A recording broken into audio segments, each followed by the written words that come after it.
lights are out, you stumble in the dark. You kept pushing on, but then you went too far. When your ship has sailed and all your dreams are lost, everything is wrong, you feel like it's your fault. Just remember, I will be there for you, baby. Remember, there's nothing out there to get you, don't forget it. When life is lemons, just call on me. Just call on me. Just call on me.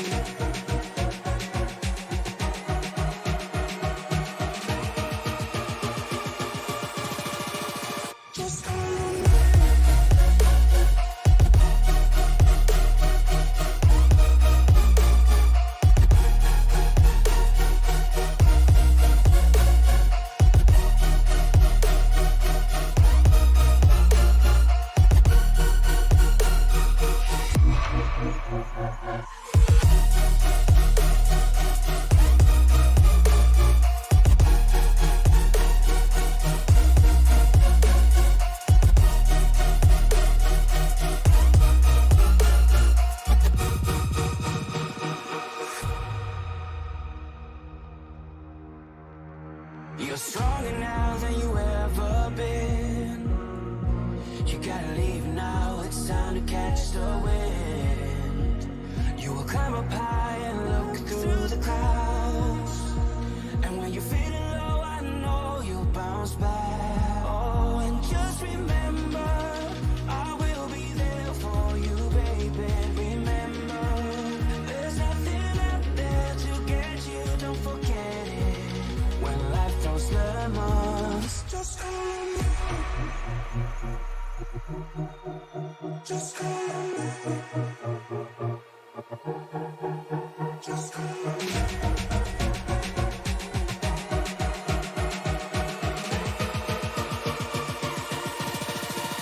Just call on me.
It has been 2 weeks, one planned, one unplanned, but we are back here at Texas Motor Speedway for the beginning of round number 7 for the Sim Racers Edge Alpha Series season here at Texas Motor Speedway. Good evening, everybody. My name is Frank Marchese. Thank you very much for making us a part of your evening. And Tony, a couple of weeks off to one more week than we were expecting to.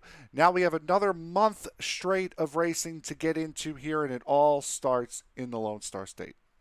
Well, you have a month of racing. I only have 3 weeks because I'm taking the final week of that run off. Yes. But yeah, no, I mean, we're in the Lone Star State, and it's very different. Normally we see this place hot, muggy, and just slick as, goose snot, but not necessarily the case tonight. It has gotten a little bit warmer from what we've seen as the track has switched over into the qualifying session, which we will get into showing right about now as Chris Simard works his way around the racetrack. Michael Bourne, fastest first half of the lap. Simard will get the fastest second half of the lap, and that will put Michael Bourne actually up to the top with a 25.19. So a good time to open up for Michael Bourne. Absolutely is, like you touched on it. It's a little bit warmer than it was at the close of the practice session, but I mean, we're not even 90-degree track temperature. That's amazing for Texas. This is going to be a race going into the nighttime as Chris Simard is the first one to eclipse the 24-second bracket at a 24.89. Dale Weiser on his second lap goes at 24.99. Michael Sturgill looking to redeem himself after what happened on lap 1 in turn 2 back at Auto Club has the pole at a 24.86 at the moment. Absolutely is. Great laps by these guys so far. The fact that without any drafting help, they're able to go sub 25. That's pretty stout. Chris Walker jumping up to third quick. Walker jumping up to third. Carl Burke in fifth. You just saw Jose Viguera stick his number 48, Delara IR18 into the ninth position. Here's Jeffrey Bogan completing his second lap of the new look. The Red Bull paint scheme puts him up into second. So a nice lap for Jeffrey Bogan as Ronnie Osbert goes to complete his first. 24.9 on his first. I think that's probably the best first lap we've seen out of anybody so far. I would have to agree. And Osmer is the fastest in practice until he clips the wall there on the back straightaway, and that will do it for him. And he knows it too as he slides it through turns 3 and 4. So take a look and see Jeffrey Roulette, who was the pole sitter last time out at Auto Club 2 weeks ago. We'll get into what happened during the warm-up session here after qualifying, as it looks like Roulette's actually calling his second lap off. Yes. So we'll see now as Butch Davis completing his first up to 14th. Butch not really known as a good qualifier, but you get him side by side with people and passes will be made cleanly. Butch, another one of the guys that fell a victim to the first lap accident at Auto Club. So the second and third place guys in points going into that event are not second and third anymore. Butch Davis goes number 1 right now at a 24.83, an incredible lap for the 43 of Butch Davis, as we see his teammate Chad Simpson going through 3 and 4 on his second lap. Yeah, Simpson has got a tidy lap going. 1/14th quick on his first one. Let's see what the second lap gives us. Close. Wow. That's 4. That's still impressive. But looks like that might do it for guys that are looking to take time in qualifying. Will Fletcher not taking time. Tim Bates not taking time. Mark McFadden just had a throughput. Rick Parks That's the first time I've seen that name. Was he here last week? No, he was not. He is a debutant to the series, is the number 13 of Rick Parks. And the 72 is Shane Loveridge, elected did not take time. So as we will wind down the last 10 seconds here of this qualifying session, we will now head over into the 5-minute warm-up session. And Tony, we had talked about the possibility on the broadcast leading up to it. We had talked about it at Auto Club. Well, Nate and I had talked about it at Auto Club. Week 13 gets Sim Racer's edge again last week. Again, we were expected to be at Phoenix last week, but because of the Week 13 update and the issues to the sim that caused, they were not able to run the race last week. They moved it to next week, so rounds 7 and 8 have switched. So Phoenix will be next week. But once again, for the third season in a row, Week 13 biting SRE, forcing them to postpone another race. Yeah, I mean, it's anybody that's been in the iRacing server more than 2 seasons, and when I say seasons, I mean iRacing seasons, so half of a calendar year. If you've been in the iRacing servers for more than that amount of time, you know there's trouble during rollout weeks. And, there's usually a big update right at the start of Week 13, and it wreaks havoc with all the servers because everybody wants to download the new content. They want to be one of the first to, get out on track with whatever new car they're rolling out or whatever new track they're rolling out. And that seems to be the case every Week 13. And leagues need to look ahead and say, okay, there's a Week 13 here, there's a Week 13 here, and there's a Week 13 here. We're taking those weeks off. So unfortunately for Sim Racer's Edge, it was just a miscalculation in the weeks. Otherwise, they would have been off last week's schedule, but they were not. As we head through the practice session, and we had mentioned the big first lap incident at Auto Club that took out the guys like Michael Sturgill, that took out Butch Davis before the first lap was even completed. That was a big hit for those guys in the point standings as we throw those up on screen right now. With that big drop, Butch Davis and Mike Sturgill both fall back in points. Chad Simpson holding a pretty solid lead, a 27-point lead over Chris Simard right now in that second spot, who was promoted after his second place finish at Auto Club 2 weeks ago. I'm showing 23 points on Dan Lisa. Same Racer Hub. Okay, so I know math. Go ahead. So yeah, Simard 23 points out of first right now, which, I mean, this is what Simard has looked at for the previous 2 seasons. He's going to be hungry to try to claw his way in, higher and close that gap on Simpson, and not let Simpson do what Seifker did to him last year. And Kieran Bergelli, the race winner from the last time out at Auto Club, naturally the biggest points gainer, +7 up that past week. Paul Crumry also jumping up a good amount of spots as well. Before we get into before we get back into the warm-up session, let's take a look at the team standings as well. There was one switch. Jawbone Motorsports overtaking Outback Motorsports with Shane Loveridge not being at Auto Club. Other than that, pretty standard stuff. FBR and VSM right now way ahead of everybody else. VSM 150 points over RDR. But that battle for 5th is hot and heavy right now between Jawbone and Outback. There's only a 4-point gap between those two.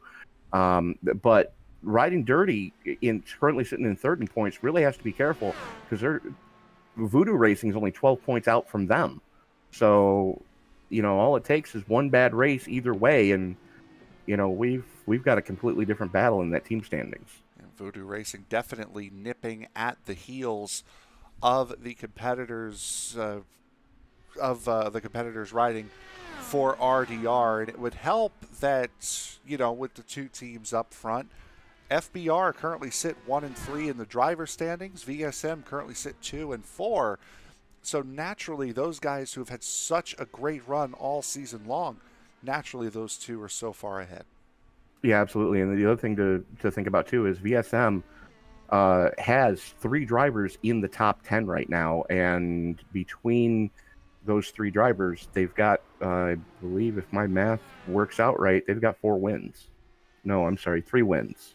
Yeah, but those 3 wins coming consecutively at New Hampshire, Watkins Glen, and Las Vegas. So definitely a great run of form for VSM, and they've had one of their drivers finish no lower than second over the last month of racing. So certainly have done an incredible job. As we get set to go here tonight, let's take a look at the grid for tonight's race. And sitting on the pole for FBR Motorsports is Butch Davis with a 24.832. Michael Sturgill losing out on pole by .028 seconds. Row 2 will be Jeffrey Bogan and Chad Simpson with an all VSM row 3 of Chris Simard and Ronnie Osmer. Chris Walker and Dan Brazington will make up row number 4 with Dale Weiser and Mike Grandy in row 5. Carl Burke and Jeffrey Roulette make up row 6. Eric McCarthy and Michael Bourne going to roll off in row 7. Jose Viguera and Kevin O'Brien making up row 8. Row 9 goes to Brett Beasley and Yari Brapatcher. Brapatcher, the last one to post time in qualifying, so the remainder of the field will be lined up by their iRating or skill level for those not in the iRacing server. So we have, as soon as there it goes. Will Fletcher and Timmy Bates going to roll off in row number 10. Row 11 brings us Shane Leverage and Mark McFadden. And starting shotgun on the field, the debutante in the number 13, lucky number 13, Rick Park. Well, hopefully lucky number 13 for him. And let's go to the weather here tonight. 81-degree ambient temperature, 85 degrees on the track temp. It is going to be a very cool and very grippy night, Tony, as you had mentioned before. Absolutely. This is something we don't normally see here at Texas, but the time of day that the league chose to start the race, we're looking at 6:45 in the evening. 7:45 in the evening. So we will be finishing under the lights here. That's a strategic move by this league because they wanted to improve the side-by-side racing as well as, not have the race be a cluster like it can be when we come to Texas. So we go twilight racing here at Texas Motor Speedway tonight. Yari Brapatcher decided to go back to the pits. Rick Parks did not grid up for the guys, so 21 drivers will start the race on track. Brapatcher will be coming out of pit road, and I would hope that Rick Parks will be coming out of pit road as well. Pace car is off, getting set to go. 166 laps here for the Texas Motor Speedway. We're green. Hammer down for Butch Davis. He's got Mike Sturgill right there with him. And I believe that's Chad Simpson that was thinking for a moment there to make it 3 wide. Yeah, finally my trading paints decides to work as Davis and Simpson in lockstep right now on that low line, and Osmer running that third lane way up top, probably hoping to save a little bit of tire as the race wears on. Gets a nice little run there on the 90 of Mike Sturgill. The teammates is Chris Simard now for VSM trying to get under Jeffrey Bogan, who evades all the way out to the wall. That could be a line that pays dividends, especially on corner exit. But in turn one, but going into the turn, especially one, you're dead meat there. Well, Osmer decided to make it 3 wide going into 3, which 3 and 4 are usually the slickest parts of the racetrack, but he made it work and brought Sturgill with him. As Sturgill was going around Simpson on the high side, Osmer took them both on the low side. Now they've got to set their sights on reeling in Butch Davis, who is about 7 car lengths to the good. Yep, and that goes back to that VSM dominance that we've seen over these last couple of weeks. A VSM 1, 2, 3 consecutive weeks before that was broken last week. And right now they're running 2 and 3 as Butch Davis currently out in front of these guys. Just set the fastest lap at a 25 flat last time around. Absolutely. As Chris Samard now sets his sights on trying to reel in Chad Simpson. So, it's kind of what we expected to see. FBR and VSM, really taking it to these guys right now as the highest driver not from one of those teams. It's going to be the 21 of Jeff Bogan. Currently sits in 6th. Actually, 7th as Chris Walker now moves up into that 6th position. There he is in the 23 to the inside of Jeffrey Bogan, pushing up a little bit. Bogan's going to take the spot on the outside in turn 3. But look at how close Chris Samard is to Chad Simpson. And we know what Simpson's doing here, as he tends to do at the beginning of these races, tends to chill out, save fuel, save tires. Absolutely, but Samard, you can see the arrow push is real when you get that close to the car in front of you, as that's going to let Bogan start to claw some of that distance back to Samard. But, these guys are just flat getting it right now, and the biggest battle is between the teammates for the number 2 spot between Sturgill and Osmer. Is Sturgill right now all over the trans tunnel of Butch Davis. Absolutely, is Sturgill trying to use that middle of the racetrack. Osmer trying to use the outside, trying to get out of that dirty air as much as they possibly can to give each other the best run that they can going into these corners. As turn 1 and 2, with the profile in turns 1 and 2, it's going to be very, very difficult to make a pass in 1 and 2. You really have to set it up there. Timmy Bates. Caution has come out, and it was Bates. I believe that's the inside of turn 2. It is. 1, actually. He was coming out of the dog leg. We'll see what happened to Bates here. That's kind of weird. Try to see who he was battling with. Bates hit the wall down the back. He's battling with Vigera. He caught the grass coming through the dog leg on the following lap and just... No, he slid coming out at turn 4. Went through the first dog leg, then went completely through the infield. And him being stopped down there just before that tire barrier is what brings out the caution. And fortunately for him, not a lot of damage on that number 6. Well, we don't know what it did to the undercarriage of that. Very true. Because these cars rely so much on that ground effects that Lotus first introduced, or was one of the first to introduce it to the racing world, especially the open wheel world.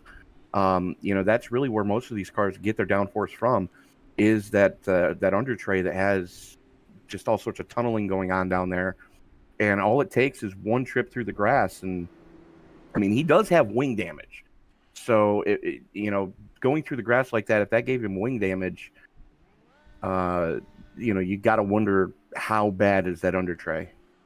Top 15 decide to stay out. Dale Weiser, Mark McFadden, Will Fletcher, Yari Brupatcher, Kevin O'Brien, and Tim Bates naturally all come in to pit road here under this caution. Eric McCarthy had pulled it off after 4 laps. He is done. And the supposed series debutant does not get his official first lap in the series, as Rick Parks has not gotten out onto the racetrack yet. So 1 retirement and 1 did not start is officially on record here, as O'Brien and Bates still in pit road right now. Well, O'Brien looked like he may have caught the wall off a 2 the lap prior. But, the one thing to keep in mind, too, with somebody looking to join a league like this, generally what they'll do, since there is no Bravo series anymore, they'll bring a guy in for the practices that they set up during the week, which are being open hosted. And, they'll have them come in, they'll let them run the practice for a race or two to really gauge, how they're going to be in a mix. And then... have them sit for that first week, but then let them come in. But I'm not sure if we have live race control tonight. I don't think we do. As Nate Doesn't look like we do. Nate Siefker's usually the one in control of that. Yeah, and I'm not seeing Nathaniel with us tonight. Chris Walker deciding to go down pit road to top off. It's an extended stop for him. Yeah, maybe a little damage repair for that. And the thing to keep in mind too is these guys are only at 81% fuel fill, so 18-gallon tanks. You're looking roughly 15 gallons. 14. I think it's like 14-ish. 13, 14. Right. So, generally you can get about 20, 30 laps on a tank of fuel around a place like this. I dare say we're probably going to see guys start pitting. Well, I mean, with the caution now, that's going to throw things off. But under green flag conditions, we're probably only going to see about 25-ish laps before these guys are going to have to bring it down to get some more go fast in the tank. It's a little bit more than 14.5 gallons there is what these guys will have to play with here tonight as we're about to go back to green flag racing here at Texas on lap number 23. As it'll be Butch Davis, Mike Sturgill, Ronnie Osmer, Chad Simpson, and Chris Simard. Everyone in the top 5 has remained the same except for Osmer. He is +3 on the night from where he started. He and Bogan have effectively flip-flopped. Bogan -3, Osmer +3. And what do we always say about somebody that's got a Formula One paint scheme on an Indy car?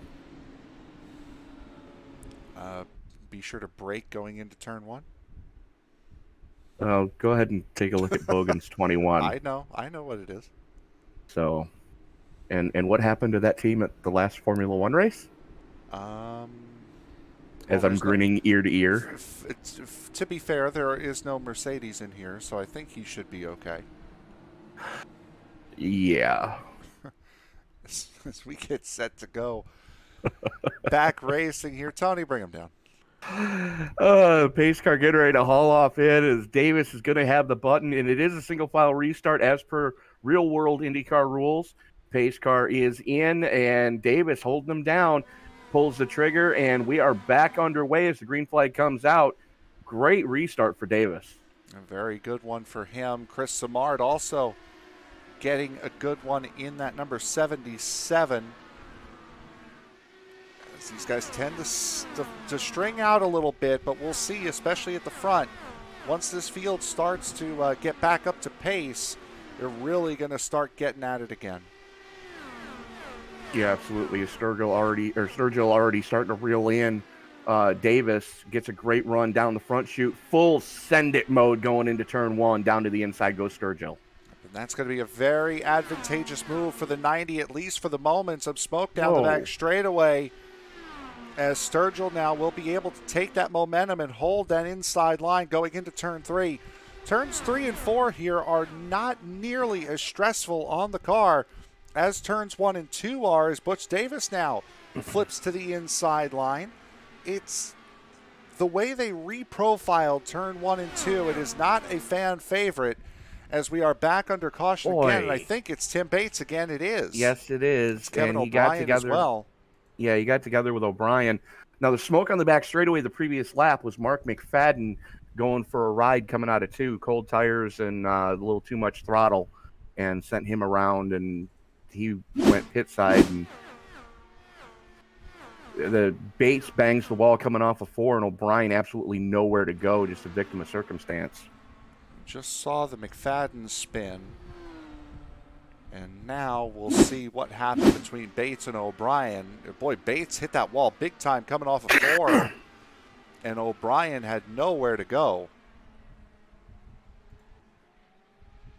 Unfortunate situation there for O'Brien. So we'll ride on board with the Aussie. And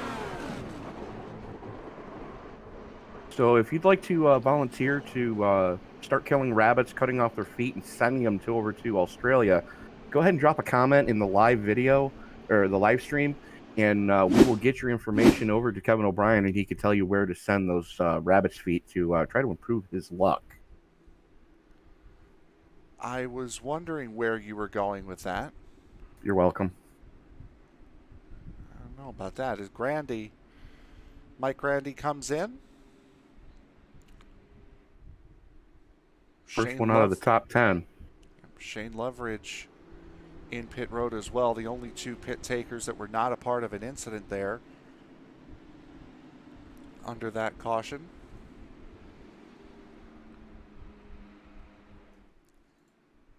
As we are working lap number 17 at the moment. Coming up on ESPN this week, the TNT Truck Series will come at you tomorrow night. They will be at Bristol Motor Speedway for round number 16. Only 2 races to go after the checkered flag flies at Bristol tomorrow night. So 3 races left in the TNT Truck Series season. And after what happened last couple of weeks, the championship fight is definitely back on with 3 difficult racetracks to go.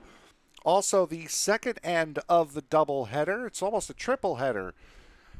Tomorrow night, the DOB series is back. I believe the DOB 410s will run twice tomorrow night. Yeah, it's actually It's actually a triple header tomorrow night because they, due to time constraints, they had to cut the A main short the previous week, so they are technically having a triple header tomorrow night. So the DOB series will run their 410 sprint A main from last week. That will start at 8 p.m. Eastern. At 9 p.m. Eastern, they will start their doubleheader for the night as scheduled. The 410s will be at Lanier, and then the Big Block Series will be at Cedar Lake at 10. Then coming up on Friday will be the Circle B Diecast Super Speedway Series. They will be at Talladega. And then on Saturday will be round number 1 of the E-Formula 3.5 Series. It'll be the Pacific Grand Prix at Okayama. So Season 4 for E-Formula will return here coming up this Saturday on ESPN.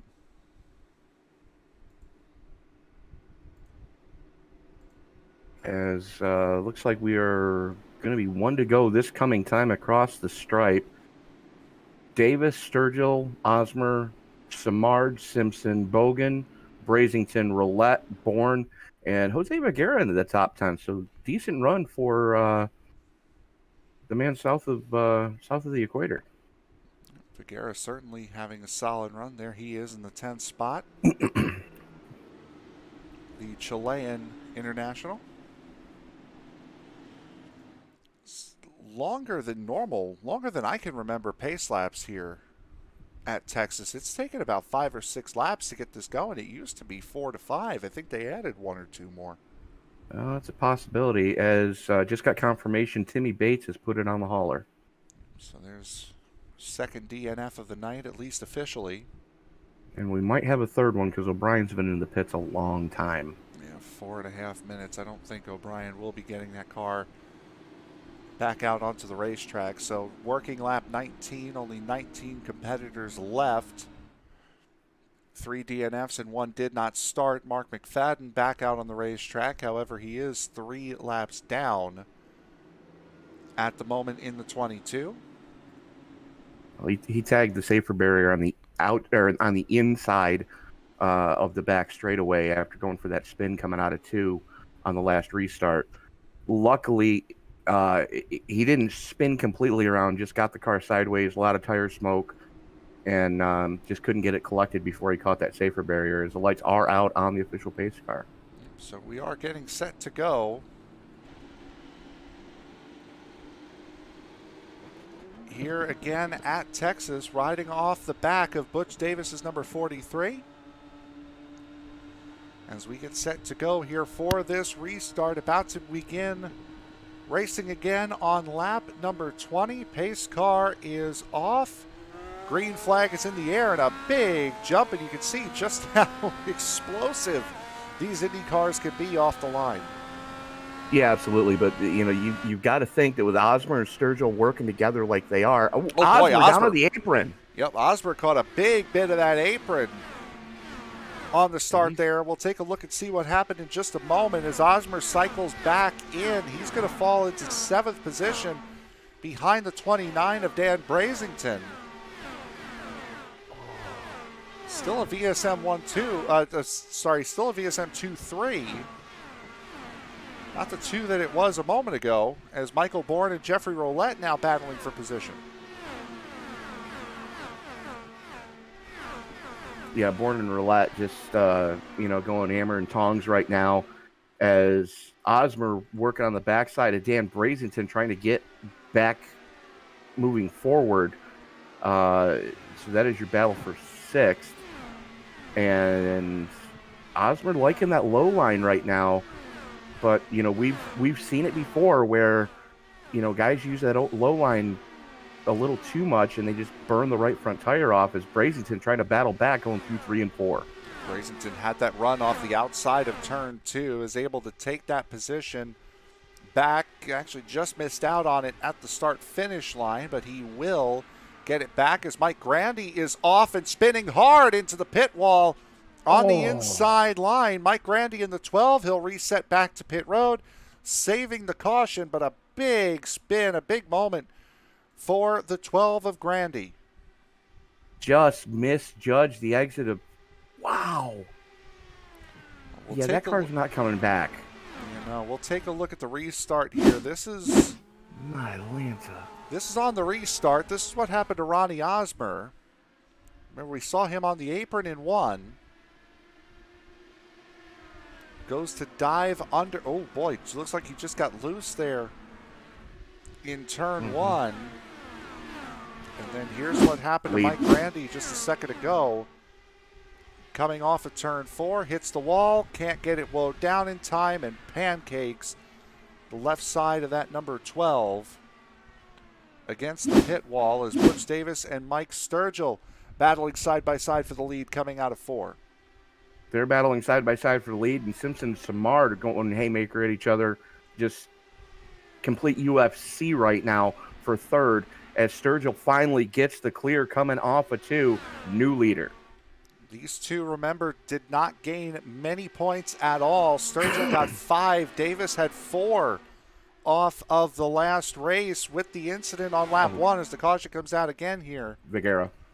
This will be caution number 3, and Jose Vigera spun and broken on the back straightaway. That was weird. Front suspension gone. It looks like the left rear has failed. Oh, yeah, no, he's completely destroyed that IR-18. But, and I just got confirmation we do have live race control tonight. Nate Schieffer is in the sim. But Vigera just spun that one on his own, and that was a weird spin. Just came out of 2, missed the wall, and then just the back end broke loose, and down the track he went. Running on board with him here. Oh, he backed off. Yeah, he let off to try to keep out of the wall, and when he went back into the throttle, it broke loose on him. Snap, see you bye. So Chris Samard will lead the group down pit road.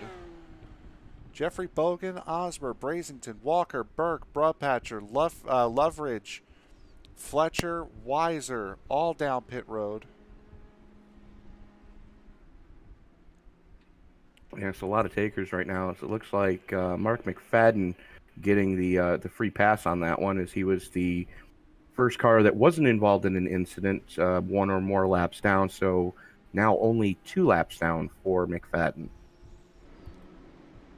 Top 6 have yet to pit. That would be Butch Davis, Mike Sturgill, Chad Simpson, Jeffrey Roulette, Brett Beasley, and Michael Bourne. Those are the only ones that have not yet seen pit road here tonight. Samard winning the battle off pit road. Osmer coming out right behind him in 8th. Bogan, Brazington, Walker, Burke, Brubpatcher, Weiser. leverage, and then McFadden should be going in pit side this time since he's basically got a freebie here. Tagging onto the tail end of the field. And we've got 3 in the pits right now, so 17 cars still running, but Vigera, Grandy, and O'Brien all trying to repair their rides to try to salvage as many points as they can. So it's turned into a very long night here early. As again, I swear they've extended the cautions by a lap or two, because this... That's what it looks like. Yeah, this one would have been... And that's an iRacing update. That's not a Sim Racer's Edge thing. Trust me, nobody wants to be sitting under caution. Remember, we were so excited a couple seasons ago when iRacing cut the number of caution laps down, and now it looks like they've added it back again. Probably for the official stuff more than anything else, because, you know, there's some tracks where, you know, you're trying to limp a car back to the pits and it ain't working. So again, we mentioned of the 6 that have not been down pit road just yet. Here they are on the bottom of your screen there. Those 6 drivers have yet to come down pit road. Everyone else is pit here on lap 27. Vigera, Grandy, and O'Brien, as you could imagine, with the amount of damage that those 3 sustained in their own incidents, will be down pit road for quite some time. As hopefully we get the 1 to go here this time. And we do, I believe. That's what it looks like to me. Yep, so we will get 1 to go. Jari Bruphatcher decides to bring it back down pit road in the 89. Try to top some fuel off. He was another one that was involved early, but was able to get through that wreck at Auto Club. The place I'm going to be watching on this restart is going to be right around 6th place. Michael Bourne on old tires, Chris Samard and company behind him on the freshest rubber on track right now. So it's going to be interesting to see just how quickly those new tires, you know, can make it happen. Because, granted, we haven't run many laps under anger, but we've still run a handful of them, and sometimes that's all you need. I believe we're at 3 cautions here in the first 30 laps of this 166 lap event here tonight. Again, round number 7. It's been a couple weeks since these guys have run, so just trying to get their sea legs back onto them. Absolutely. Field working its way through 3 and 4. Davis going to have the button again, as looks like pace car getting ready to duck on off. Pace car is in. Davis holds him down and finally pulls the trigger, and Sturgill almost got rear-ended by Chad Simpson. That's trying to anticipate the start, and that's what a good, successful leader will do, is if he doesn't back up the field on the restart, at least making it difficult for them to time your start, as now Chad Simpson looks to the outside of Mike Sturgill trying to get that run to help him out. Can't quite get it just yet as we look towards the back. Dan Brazington battling with Jeffrey Bogan. That is for 9th. Brazington winning out. And here comes Chris Walker as well to get by Brazington. Side by side down the back straightaway, those guys are. Walker going to duck in behind to try to get the slipstream. But, yeah, not the restart Bogan was hoping for. Jeffrey Bogan down into the 10th spot. Walker up to 11th. Mike Sturgill takes the lead going down into turn number 1.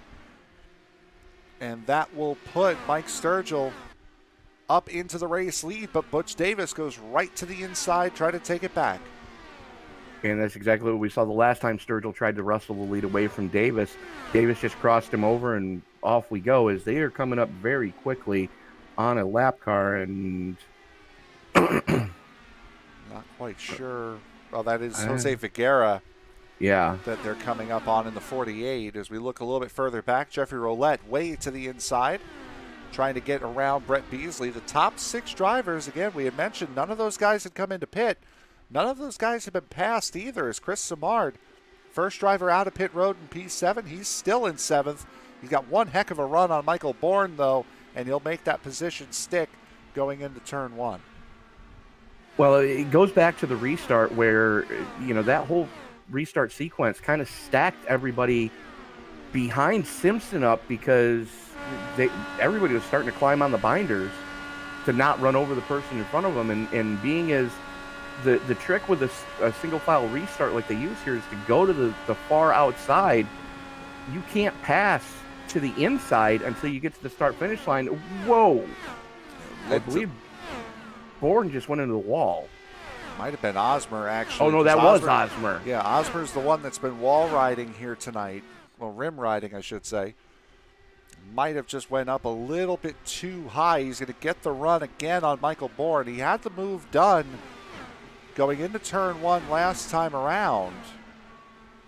As now he's going to have to contend with Jose Viguera in front of him. As now he's also going to have to contend with Dan Brasington trying to get around him on the inside. Now they get him clear. So I'm going to go out on a limb and say Ronnie Osmer was trained how to drive in LA traffic. I just saw 3 different 3-lane changes with the nose turn signal. Osmer going right back up to that high line, that extreme high line here. Brasington taking the low line. Yep, Brasington trying to get that run. As Osmer gets around Michael Bourne there. Okay, what was that? You're not live, bud. Yes, I am. Because Osmer just caught the apron going through 3. Well, then I wasn't looking at it because I am live. Okay. As Butch Davis still out in front. Not by much, though, over Michael Sturgill. Sturgill taking that middle lane, going through 1 and 2, trying to make sure he's got some clean air to those front wings, which are you live and die by the front wings on these cars. Absolutely aero dependent. These cars are, and these two are breaking away in a big way on the 42. There's 1.4 seconds now between the top pair and then this pair of Chad Simpson and Brett Beasley, as Beasley now looks to the inside, and that number 69 on the 42 of Simpson. Can't quite get the move done. Just don't have the momentum on the inside of turn 1 the way the outside does. And while you were watching that, Sturgill was able to wrestle the lead away from Davis, and new leader Mike Sturgill at the line. And there is Sturgill out in front. He's only been able to maintain it for about a lap or 2 before Davis goes down the inside on the back straightaway, and this time Sturgill able to put a little bit of distance between himself and the 43 and able to make it stick for the moment, as Beasley still trying to work on Chad Simpson as we ride on board. Goes to the inside, at least has the position for the moment, but you'll watch Chad Simpson fly by on the outside. There he is. It was a big moment for Jeffrey Roulette coming off a 2. That's going to finally let Simard get by him. There is Roulette. Take a look and see what happened to him.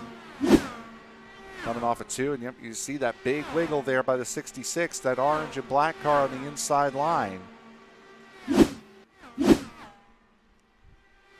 So those tires may finally be giving up on Roulette's number 66. Chad Simpson still battling side by side. This time the roles are reversed, as it's Brett Beasley on the outside of the 42. Well, Simpson just almost ran Beasley up into the wall. As what? Big That's dive Mike there Grandy for back Beasley. out on track. Yep, that is. Big dive for Beasley. Takes that position away going into turn 1. A very good move for the pilot of the 69, plus 14. Biggest mover of the race, and that's partly to do because of the overall pace of that car and because of the pit strategy, one of the 6 that have not pit yet. absolutely. But we're getting ready to put 46 in the books as Sturgill and Davis just putting on a clinic right now. Over 2 seconds to the good over this battle for third, which is starting to become a 3-car battle. As Chris Simard starting to rear his head into the fray.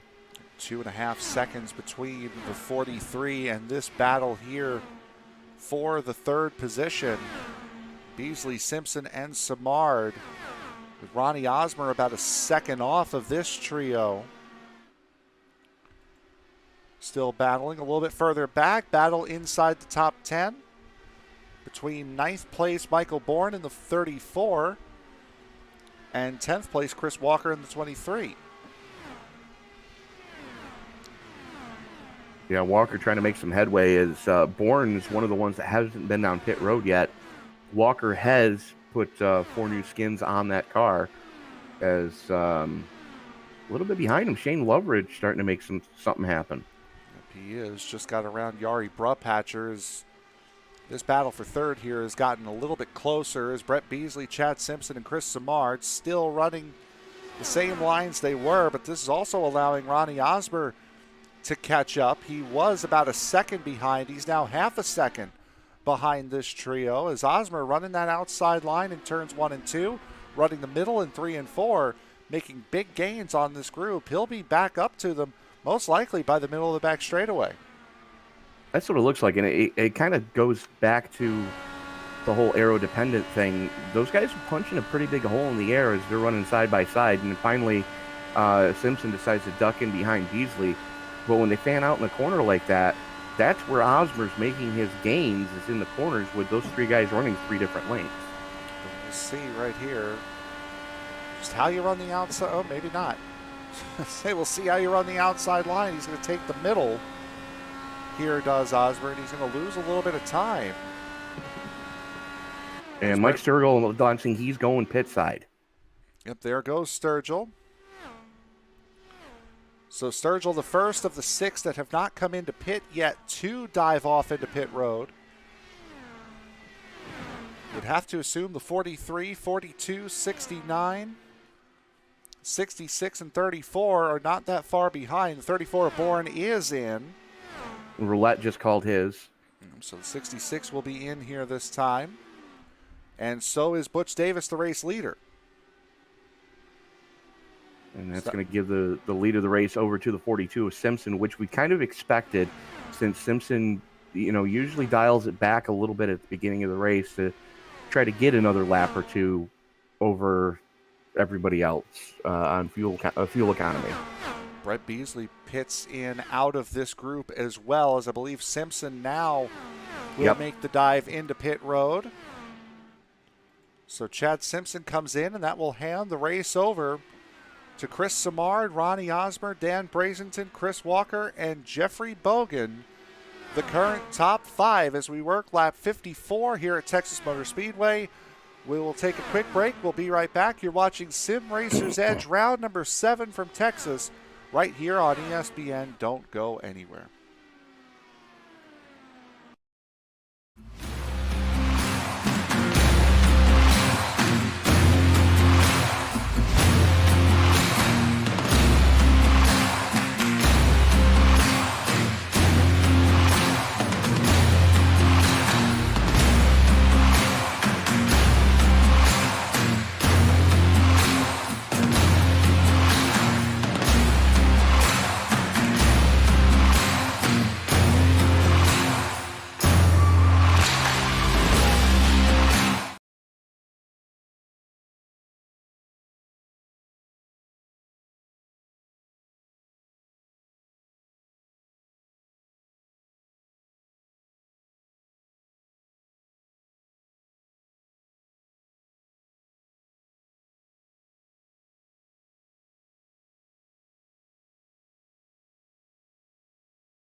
Back here at Texas Motor Speedway, where the pair battle for the race lead has now turned into a solo runaway, as just before we came back from break, Ronnie Osmer clipping the apron going through turns 3 and 4. That moves Chris Simard up to a 4-second advantage and puts Ronnie Osmer in a perilous battle right now with Dan Brazington. Yeah, absolutely. Is they were. Osmer was sitting in second, and unfortunately, something just went horribly wrong, and I didn't quite catch what exactly happened because he got a little sideways going into 3. Oh, he's around hard into the inside wall down the back straightaway. Oy, well, that's the end of that night.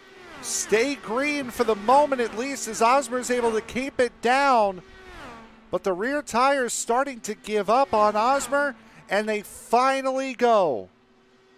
Well, he cranked the wall coming off a 2 and that shot him down the track. So man who had won at Watkins Glen and looked so good here tonight early. Once again, a victim of his own mistake, as Osmer noses it into the fence down the back straightaway, and here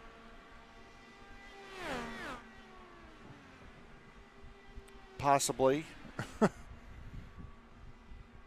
here is what happened.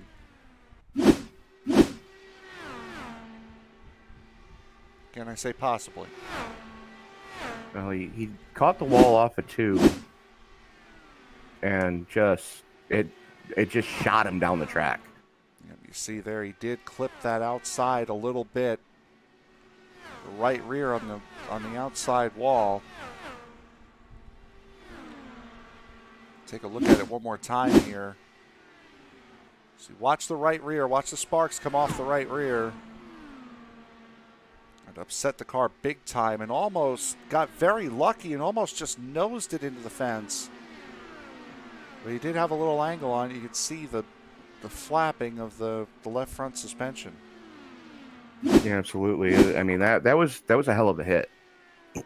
So definitely a hard one. Is this one we were watching during the break here? Yari Brupatcher, Shane Loveridge, Jeffrey Bogan going at it here. Carl Burke right behind Butch Davis, who is a lap down after pitting under green. Butch Davis has gotten quite a ways away from Mike Sturgill, about 2 seconds away from Sturgill, even though Sturgill came into pit a lap earlier. yeah, you kind of got to wonder what's going on there, because that's not normal. Certainly is not. Sturgill starting to get it together again. Chad Simpson is a further 1.8 seconds behind Sturgill. So those three, Davis, Sturgill, and Simpson, have pretty much an even gap between them, as here comes Jeffrey Bogan into pit road, Shane Loveridge following him, as this racetrack now starting to go through a transition as we start to get into the nighttime. Yeah, and you can see the shadows from the Masco lightings, really starting to catch the shadows on these cars. And the first couple of times that you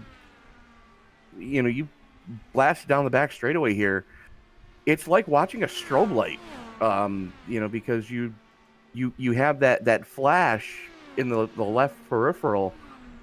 It can be unnerving as Simard in, and I don't see who that is in front of him.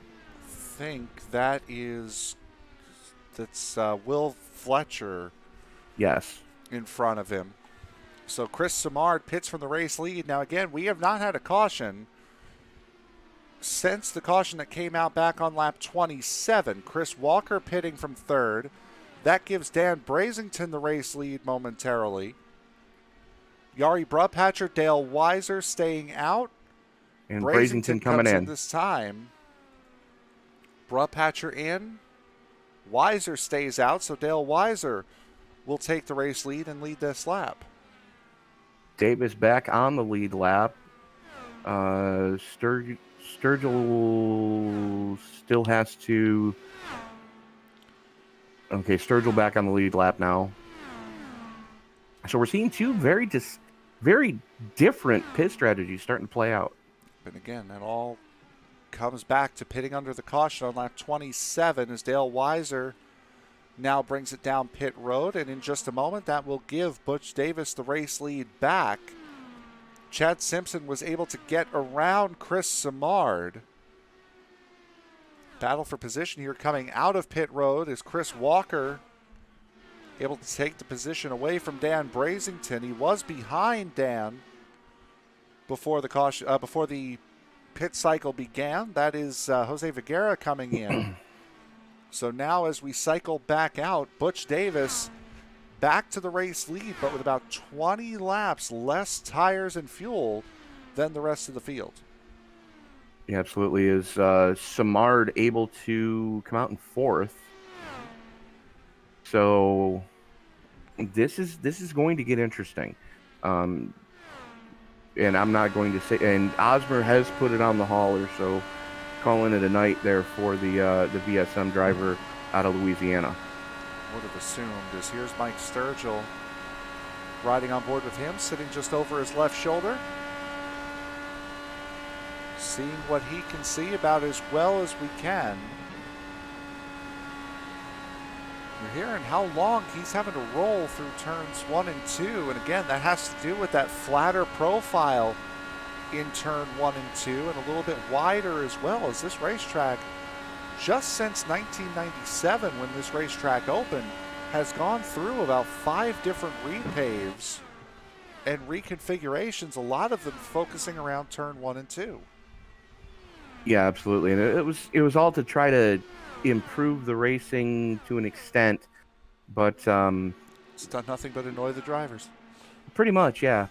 But the other thing that they luckily over the past 10, 15 years, they haven't reconfigured the track. So if they have. Or yeah, I'm sorry. I'm thinking it. Never mind. So as Sturgill gets around Jose Vergara, still 2 seconds behind Butch Davis. And I would love to know where those 2 seconds came from, because they were nearly identical. Well, Davis was one lap, a second faster cone to cone. Nearly identical in the box, and Sturgill, I mean, but it should be the other way around because Sturgill came in first. Yeah, that is kind of weird. The only thing I can figure is Davis was able to get some drafting help on his outlap, whereas Sturgill was just running by his lonesome. That's about the only way that's the only thing I can really equate that to. Battle for 7th between Brett Beasley in the number 69, Dan Brazington in the 27.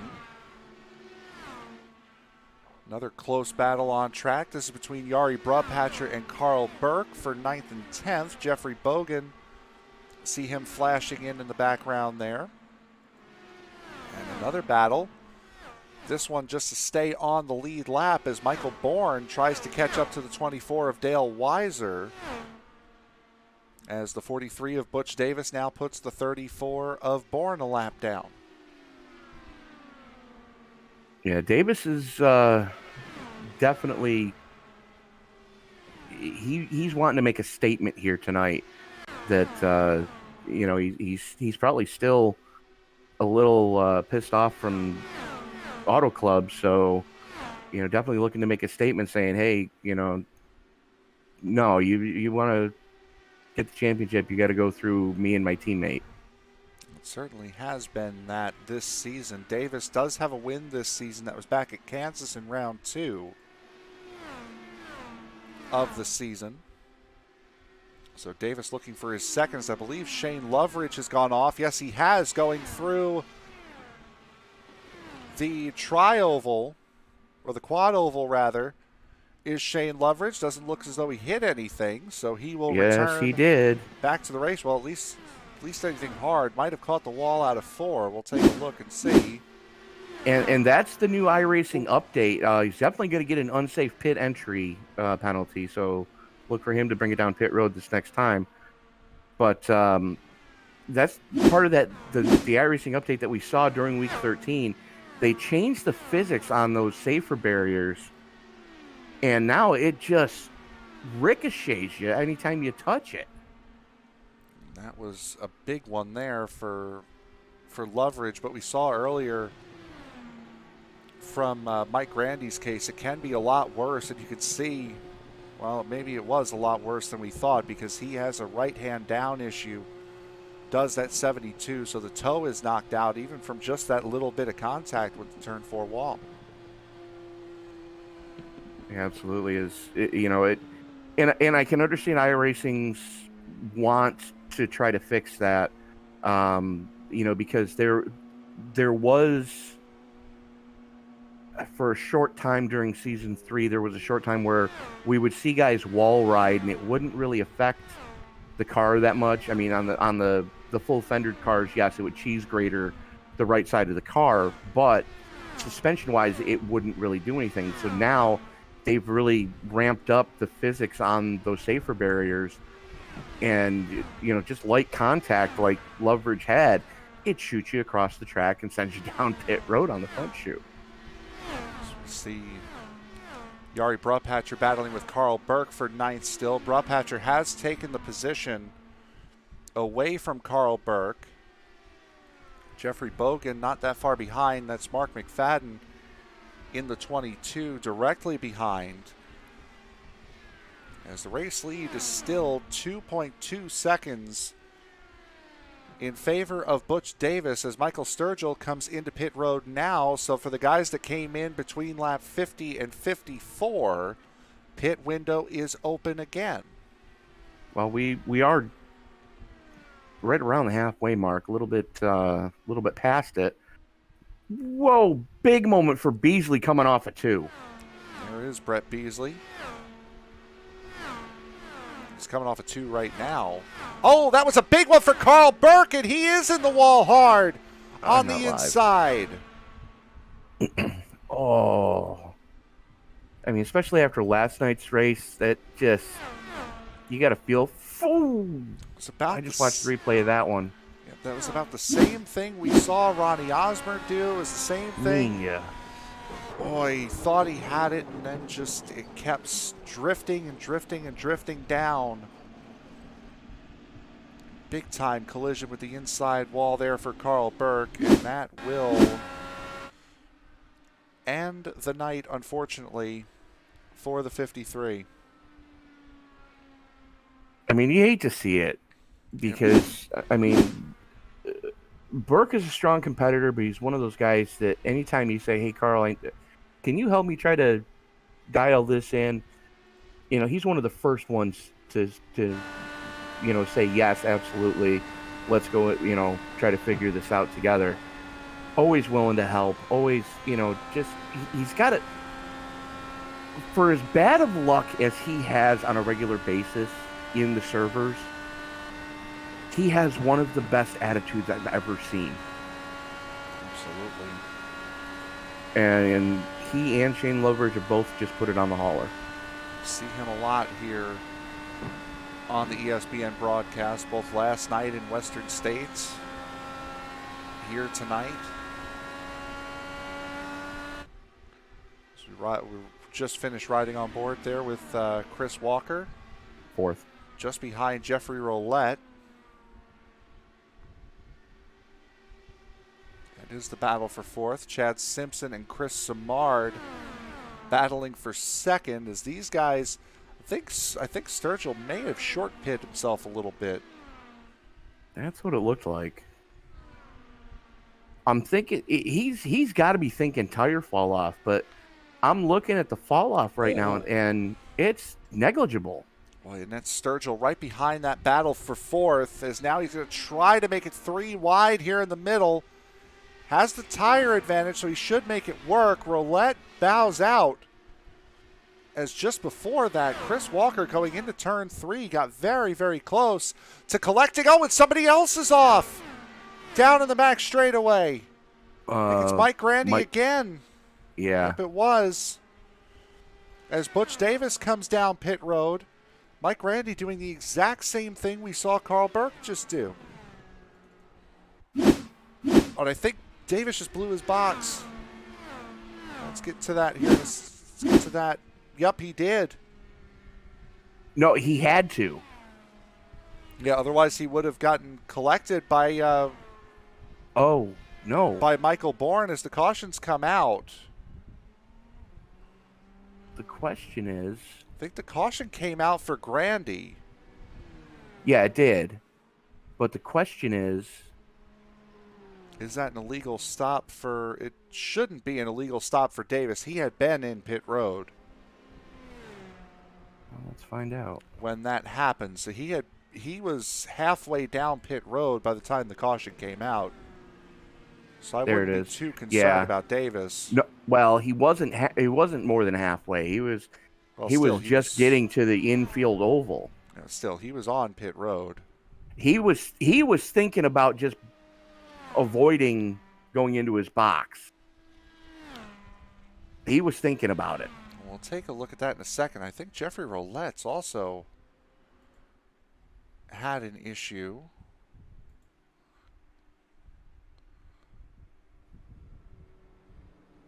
I think Roulette might have... we got a couple of things to look at here. First of all, this is Mike Grandy. This is what brought the caution out. Carbon copy of what we just saw from Carl Burke. Smacks that inside wall. Caution comes out. Stops. Now we'll take a look at Butch Davis. This is him on pit road. Let's see from the time he enters pit road. Here he comes in now. So Davis comes in pit road. Oh, they're holding Roulette for unsafe pit entry. Caution's going to come out right about there. So we're under caution now. And Davis... Yeah, that was a last-second decision there from Davis to pit. Did stop, and now this is why they're holding Roulette. Because the caution was already out, he went down pit road. He stops. Oh, no, he's stopped. He might have been out of gas out of turn one. Oh, that's a possibility. Let's ride on board with him. Yep, that car's off. He's out of gas. All right, then. So Roulette tried to stretch it and couldn't. So the reason why he's sitting on pit road right now is he's towing. And after all back of in that, pit lane. Sergio back in. And after all that, wouldn't you know who cycles back to the race lead? Well, that depends on whether or not the sim is going to give him an EOL. It would have by this point. Again, you can't enter a closed pit. It says nothing about not being able to pit during a closed during the caution. If you're already in, you should be allowed to pit. Something would have happened by now. Well, on the full fender national series, which I refuse to use that 6-letter acronym, they tell you that you cannot service the car until pit road is open. So even if you were on pit road as the caution comes out, you can't service the car until you've got to go back around until pit road opens. Like I was saying, I think something would have happened by now if Davis were to have gotten a penalty. When they give the release for he's we'll find out here, but he cycled back to the lead. Chad Simpson sitting in second, Chris Simard third, Chris Walker up to fourth. So decent run for him. Dan Brazington The highest we've seen him in a while, sitting in 5th. So great run for the driver of the 29. He has had a very solid run. That was Brett Beasley and Michael Bourne, by the way, getting the wave arounds there. Beasley had come in on lap 93 a couple laps prior to the caution, same as Michael Bourne. So those guys had been serviced and out by the time the caution came out. And Beasley being scored as the last car on the lead. No, I'm sorry, Dale Weiser, because Beasley just got the wave around. Weiser got the free pass. So we now have 10 cars left on the lead lap. But Weiser was just coming out of pit road as that happened. So the 28 of Will Fletcher would be the first car not on the lead lap. In 11th, Michael Bourne, the only other driver on the same lap as the 28. So after going about 100 circulations of this racetrack, we will restart this race working on lap 101. Coming to the line, Butch Davis, Chad Simpson, Chris Simard, Chris Walker, and Dan Brasington. Green flag back in the air at the century mark. And the teammates, of course, get the jump together as they are working together in the same Discord server, able to communicate well, getting a great jump over Simard and Walker. As, wow, that was a big moment for Walker coming off of 2. Absolutely was, as Simard trying to catch back up to Simpson, who has his teammate in very close sights. Mike Sturgill trying to work his way back up through the field. Restarted in 8th, now gets around Jeffrey Bogan for that 8th position. Now he's going to have to worry about Yari Brupatcher and Dan Brasington in front of him. That was a big incident there. Brett Beasley hard into the wall in the back straightaway. Caution comes out again. And same thing we've seen. Yep.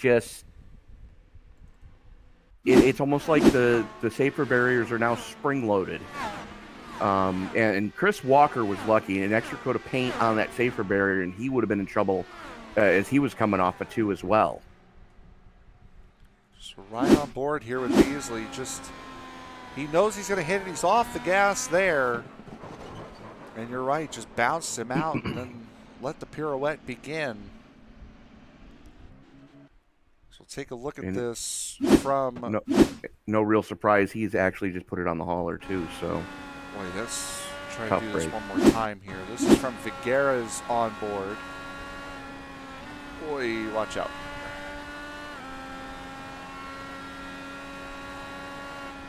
Yeah, Viguera almost just had to replace his wing on the front. Looks like Yari Brupatcher bringing it down pit road. Yes, he is. But the thing is from here moving forward, you can't make it from here. No, you cannot. You are just short. We saw the extended run the guy's able to go until lap 51, 52, 53 earlier because of the large amount of caution laps that we had earlier on. Then we had that long green flag run where we got through pretty much a cycle and a half of pit stops. As Will Fletcher coming back around, he will rejoin the field as the 10th car on the lead lap. 10th and final.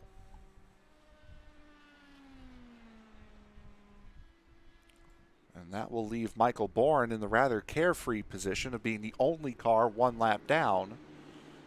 So really, no matter what happens at this point, Bourne will be the lucky dog recipient unless we get a long green flag run and somebody gets lapped. Which could very easily happen, as we just saw before the previous caution. They went quite a few laps. I believe it was, 60? Yeah, almost 60? Yeah, something in that range. So to catch you up on the retirements, 87 of Eric McCarthy pulled off and stopped after about 4 laps. He was the first. Tim Bates, Kevin O'Brien, Ronnie Osber, Shane Loveridge, Carl Burke, and now Brett Beasley done for the night. which leaves us with 15 cars still running. The last driver currently running is the 12 of Mike Grandy, who's seen his own issues tonight.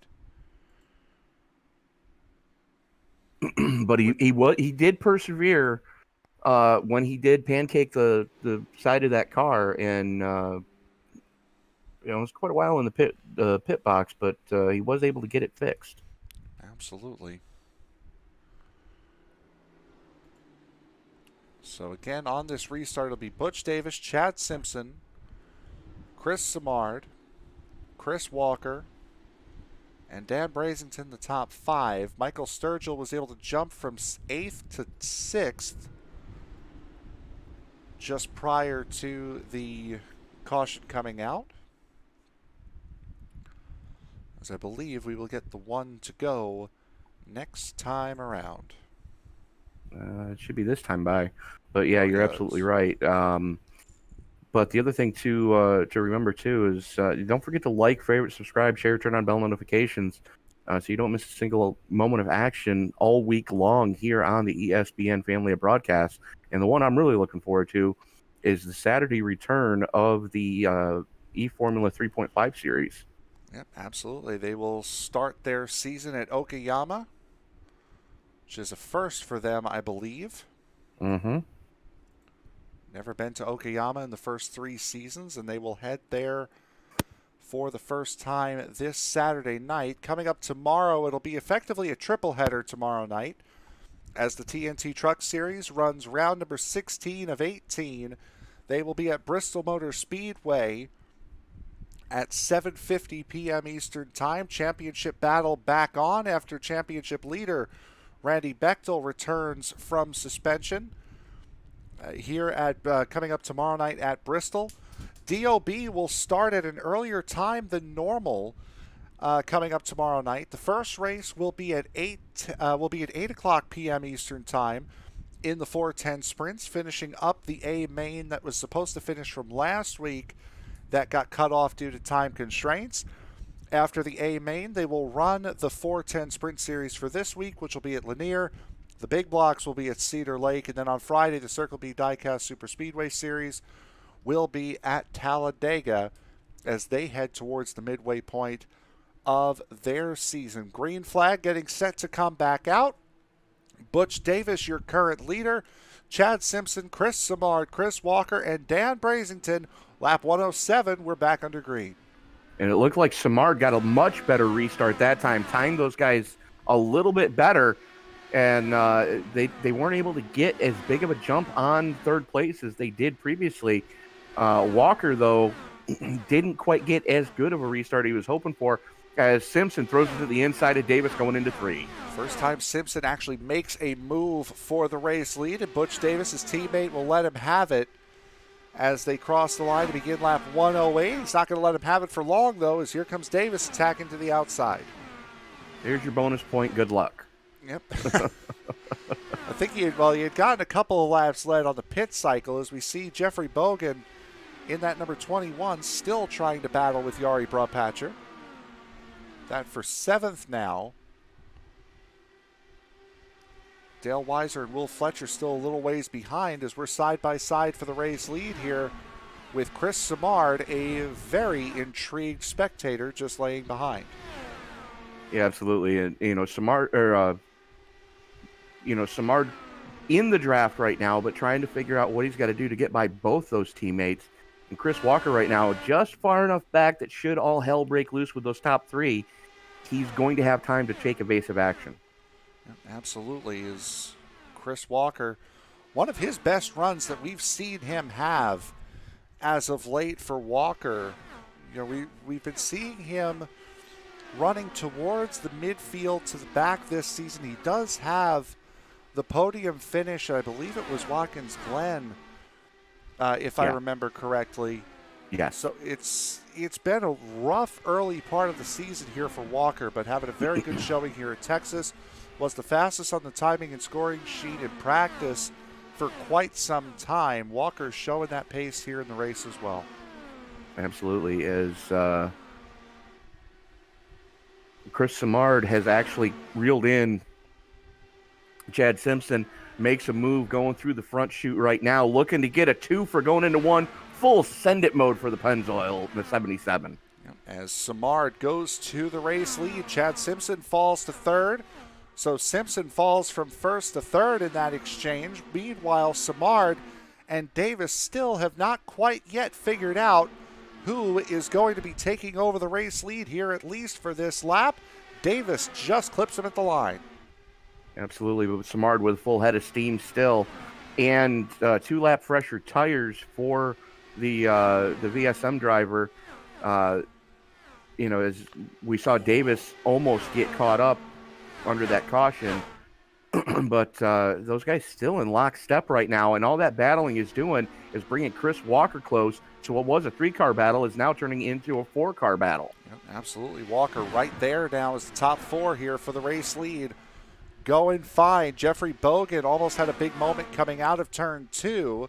That has allowed Mike Sturgill not only to him but around him. That for the 7th position as Butch Davis has staked claim to this race. He has proven to be the fastest car tonight. He is not going to let this race go easily.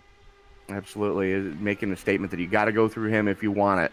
And what he did there on that previous lap, as he and Simard went side by side into 2, Davis let the car run out of turn 2, whereas Simard had to keep it kind of pinched down to make sure he didn't get into Davis, not knowing exactly where Davis was, because you can't see anything out of the side of these things. So, Davis was using that momentum to his advantage as Simard jumps to the outside to try to get a run down the back chute. Simard trying to use that outside line momentum, but to no avail on the race leader as Chad Simpson once again starting to fall back just a little bit. Chris Walker still holding tabs on that 42, but here comes Simard to the outside looking for that race lead yet again. And Davis has something going on with the weight jacker and the track bar on this car.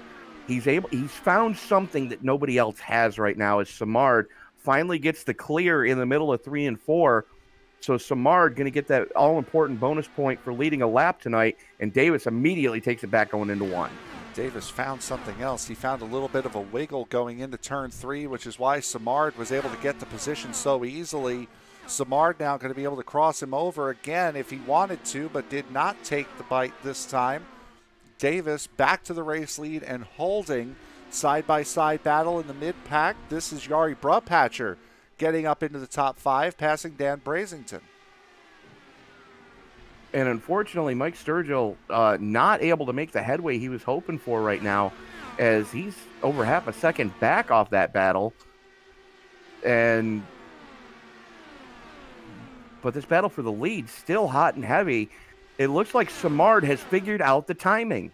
Yeah, but looks like it, because he did lead that lap there, did Simard. And of all the guys running up here right now, Yari Brupatcher is in the best position out of all of them. Brupatcher came into pit under that last caution back on lap 103, so he is in the best fuel situation than all of these guys, but at this point it really doesn't matter. You do need to come in again, and if a caution were to come out now, everybody would be in.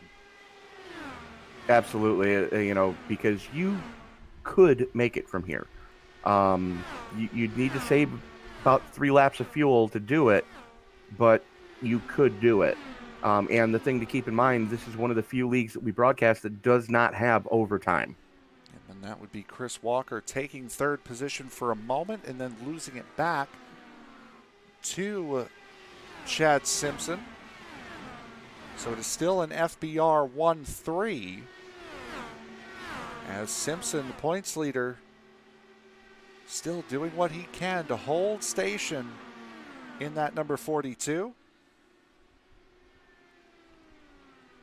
33-year-old out of Frisco, Texas, so a home race for him. Certainly would want to win here tonight as Simard and Davis swapping the lead once again. Yeah, absolutely. As Simard using the outside line that time. Davis going to immediately battle back on the inside going into 3, and they're coming up on a lap car post-haste. Davis certainly proving that he does not want to be behind anybody here tonight. He wants that clean air. I believe that might be possibly Vigera, maybe, that they're coming up on. I have not seen the car yet. Grandy. That would have been my next guess. Still these two battling. Simpson and Walker still tight. Simpson just does not appear to have it on the long run. If he is pushing it, he does not have it on the long run tonight. Well, he might be trying fuel strategy. He might try to, stay out as long as he can on this fuel cycle. That way, he doesn't have to put as much fuel in to get to the finish. Dan Brazington side by side for a moment there with Jari Broadpatcher trying to get back into the top 5. Mike Sturgill sitting back by about a half a second, just watching these guys. All the while, they're catching up to Chad Simpson and Chris Walker, so they are getting closer to the top 3. While they're doing this, as they siphon past Mike Grandy. Grandy right now currently being scored as the last car running in the 15th position. Yeah, somebody just hit the wall. We heard that on camera, and I think Grandy. it might have been Grandy again. Yep. Yes, it was. Ooh. There he is. That's night over. Yep, that's left rear suspension failure. Oh. We heard that thud just under the camera. Well, go ahead and hit hard again. Remember what I said about drivers putting Formula One paint schemes on Indy cars? I was going to say Jeff Bogan part of it. Oh, there's Bogan there. Boy, he hit that wall on the inside a ton. And then after that, Grandy had... Let's take a look and see what exactly transpired here. Well, Grandy caught the wall coming off, going through the dog leg. It's going to be the next lap here. So Grandy...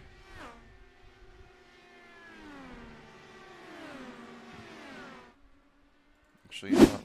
Let's try this one here. See if it's a little closer. Guess not. What really kicked that whole scenario off is Grandy caught the wall coming through the dog leg right under the flag stand, trying to stay out of the way of Sturgill and company. And then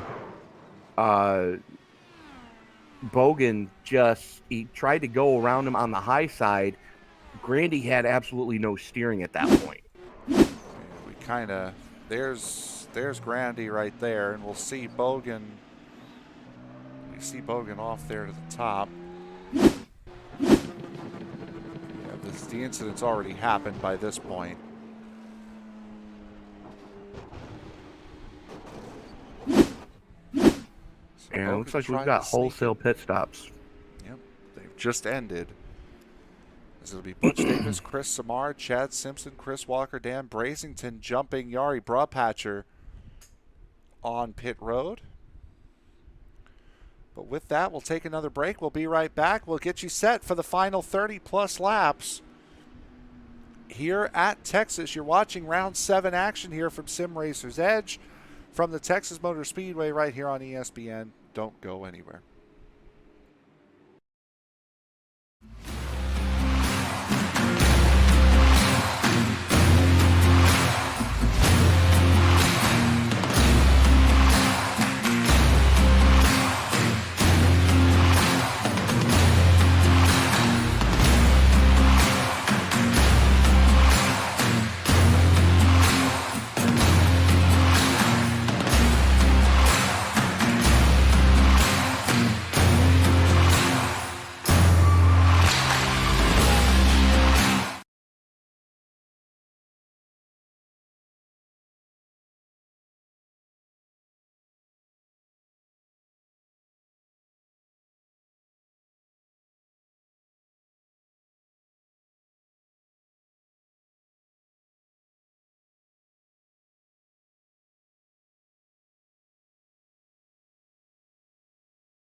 About to go back to green flag racing here on lap 132 of 166 here at Texas Motor Speedway. Butch Davis, who has led a majority of this race, still in the lead, with Chris Samard, Chad Simpson, Chris Walker, and Dan Brazington following behind on inside of the top 5. Pace car is off, green flag about to come back out. There goes Davis. We're racing again. Walker getting a much better restart that time from 4th as, again, those top 3 just able to get away just a little bit. And Samard not getting the restart he was really hoping for, as he's now defending heavily against Chad Simpson for 2nd place. These guys can make it from here. It'll be a nice long run to the finish. We've got about 35 to go, 34 here at the line. As Davis, Samard, and Simpson, the battle for the race lead, hot and heavy here at the early stages of this tire run. Chris Walker just following behind, but meanwhile, Dan Brazington is in the middle of a swarm with Yari Brubhatcher and Mike Sturgill. Sturgill trying to make some headway right now, as unfortunately Brazington get caught on that 2nd lane and no drafting help up there. So he's going to lose 2, good drop down to 7th place as Brubhatcher up into 5th. As right now, Samard and Davis. Samard wrestled the lead away from Davis. Davis crosses him over and back to the lead going into 3. And Samard had taken over that race lead, but for a brief moment, about a half a lap before Butch Davis put the counter back on. As we've seen that Davis has been incredibly aggressive at wanting to get out in front. His driving has been fine, nothing aggressive there, but he has shown, I do not want to be in dirty air, as here comes Samard back again for the race lead, and he'll take it. Absolutely, and it just goes back to Samard getting that timing down, being able to get that run to the line, and Davis, he's been aggressive but respectful. Yep, absolutely. And 3rd. Battle for 3rd is Chris Walker. See there in the background, Chris Walker trying to get back at Chad Simpson. Davis takes the spot. Samard gives it back. Just a bunch of close racing here, and this is exactly what we've seen out of this racetrack. We've been here both seasons. Samard took the pole and won the race here last year. The 2 previous races here last year, the win was decided by .056 seconds. And in season 1, it was decided by an even closer margin of .21. So it's going to be a drag race to the line, and Samard knows he needs to have that timing right. Absolutely. You know, this is one of those tracks that Samard seems to excel at. You know, whenever we come to the 1.5 miles, he's one of the ones to watch, as, you know, he really has the cookie cutters, if you will, figured out. And Davis, though, through all the practice throughout the last 2 weeks, Davis has figured something out here at Texas tonight. Yeah, absolutely. And Samard had gotten the clean sweep here last season. He had won the pole, led the most laps, and won the race. Doesn't matter by how much of a margin, he did win the race. And you're right, Tony. He does have that move figured out. He's got the timing figured out. He's swapping into the race lead on the right part of the racetrack with 27 to go. Yes, he is, and he's not contesting Davis when Davis wants to take the lead back going into 1. He's just dropping in behind, and Davis defending, going down towards the inside, cutting off that move for Samard. Davis has figured something out now. Yep, he's cut that run off. Instead of allowing that trend to continue, he's cut it off, as now Samard is going to go to the outside going into turn 1. Chad Simpson has had to defend from Chris Walker pretty significantly here over these last couple of laps. Meanwhile, Mike Sturgill has gotten around Yari Brubhatcher to get him back into the top 5 for the first time since he came into pit back on lap 51. Yeah, absolutely is. Yes, you are correct. Yeah. So I mean, you know, Sturgill trying to climb back up towards the top, as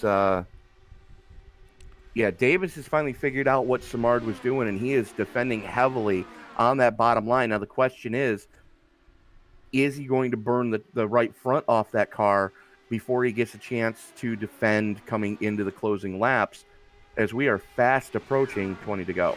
I think he knew what Simard was doing. I think he just said, you know what, I think it's time you stop that. As he's starting to defend that inside line now, feels comfortable. Simard cannot get the run going into 3, so he goes to the outside down the back straightaway. He'll be more than content with giving Simard that outside line because the run does not come in nearly enough time on the outside line as compared to the inside.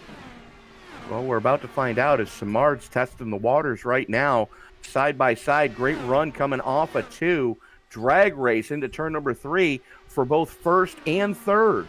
Simard gets the race off of turn 2, and if you're going to make a move on the outside, it's going to be at that end of the racetrack because of the profile of the corner and how much you have to let off and play with the throttle. So that is the corner where you would make a pass for the race lead on the outside line, and it's exactly what Chris Simard just did. Meanwhile, Chris Walker is unrelenting on Chad Simpson to the point where Simpson can't focus on going forward. Absolutely. He's driving out of the mirrors just about as much as he is out of that ballistic windscreen that they have on these cars now. And Davis, I got to go back to this race for the lead. Davis has got to be inside his own head right now, trying to figure out what he's got to do to keep Simard behind him, as don't look now, but Chris Walker now has to defend against Mike Sturgill. Yep, Mike Sturgill for VSM. We know how good Sturgill has been here recently. Other than that little hiccup back at Auto Club a couple of weeks ago, second, first for the pilot of the 90 is that was Chad Simpson way up the racetrack, and now Sturgill starting to put Chris Walker under some serious pressure. Walker under heavy pressure right now as that battle for the lead keeps swapping back and forth. But Simpson, Walker, and Sturgill, about a 5-car length gap between those three from Sturgill back to 6th place Yari Brupatcher. So should all hell break loose for that battle for third, Brupatcher should have enough time to try to do something, as does Dan Brazington, as the two of them still in lockstep right now, still well inside the top 10. Going to be great finishes for both those guys. The first time I believe either one of them has finished inside the top 10 all season. Chris Simard has gotten back on that cycle that he wants to be on, taking the race lead going into turn 3 on the inside line. Now he is defending that inside line with everything he has as Chris Walker goes around on the back straightaway, and that will throw a wrench into everything. Walker had help. Yeah, it would have been from Mike Sturgill. Yeah, that was a big wiggle for Walker coming off a 2, and Sturgill just absolutely nowhere to go, just finished him off. Yep, exactly right. And Sturgill's going to have to replace a nose cone, so he does not. Oh boy, that's more than just nose cone damage on that number 90. That's left front suspension gone as well. Yeah, with the speed and the ferocity that he hit with, that definitely broke those carbon fiber. Oh, it broke the spindle. It broke the left front spindle completely off the car. Right there. Just the safety tethers holding that thing together right now. Yep. And it looked as though for a fleeting second, from Sturgill's point of view at least, it looked for a fleeting second like he was going to be able to keep that thing. But what he couldn't see was up on top of the roll bar. As Simard stays out, everyone else comes in. Brazington stays out as well. How to feel like a lonely man. Written Absolutely. by Chris Simard. Simard and Brazington, the only two that stayed out on the lead lap this time. Everybody else going down to get fresh shoes put on those cars. But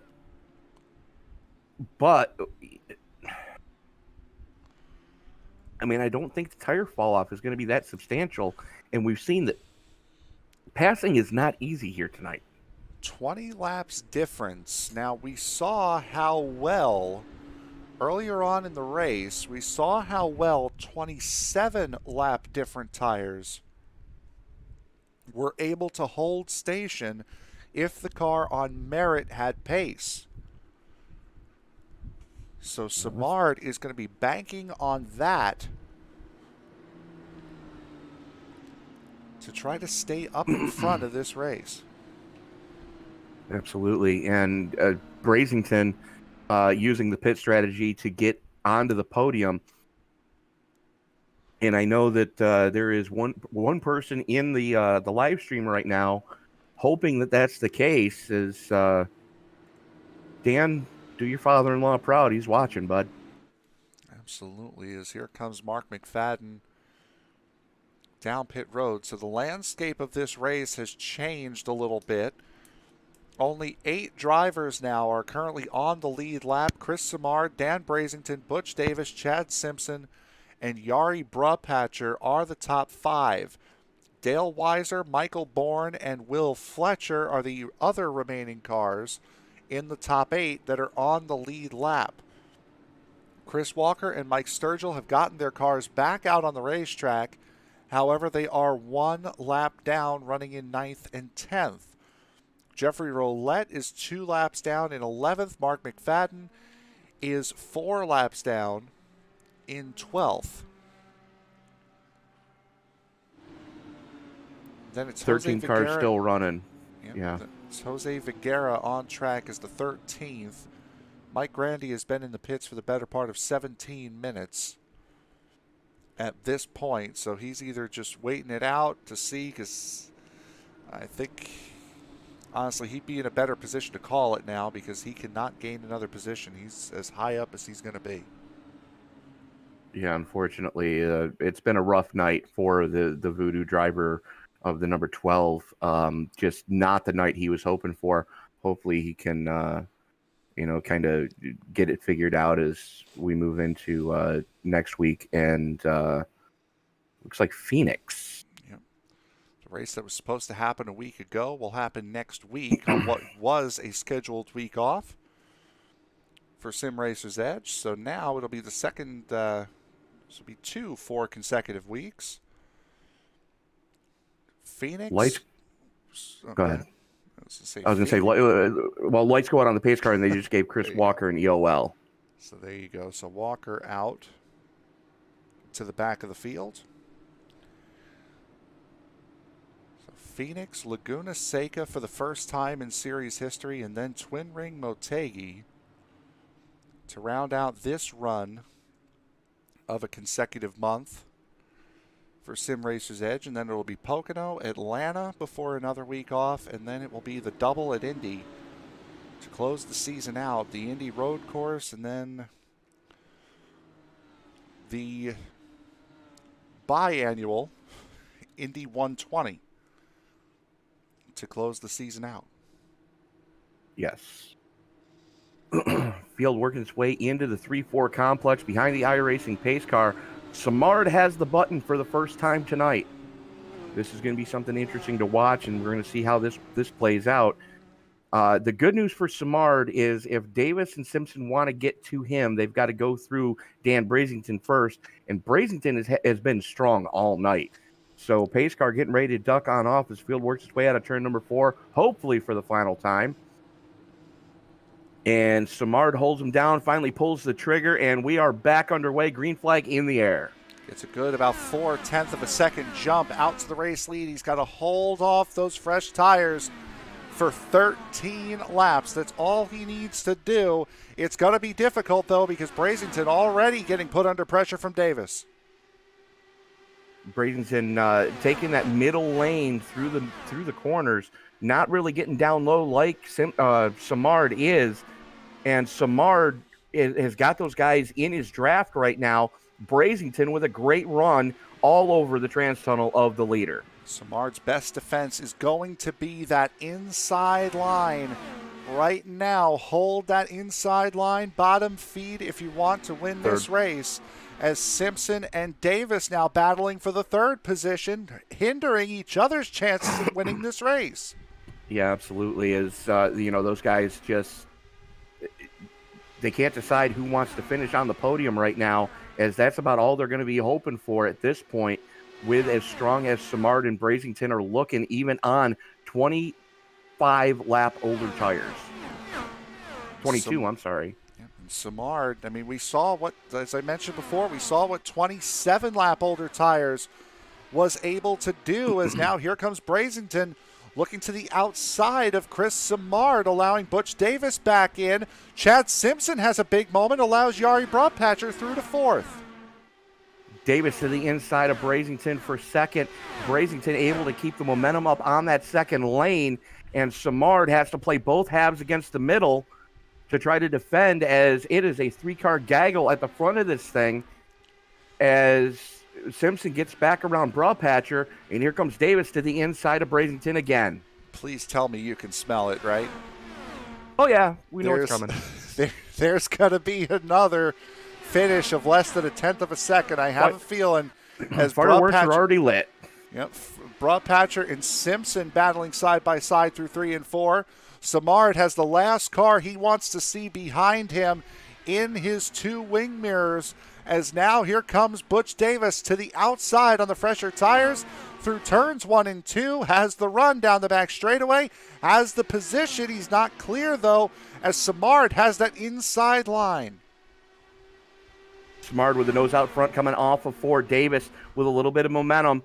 Give it to Simard that time.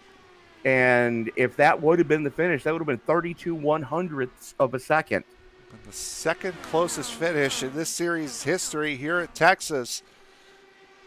As it's, I think that's the second closest. Yeah.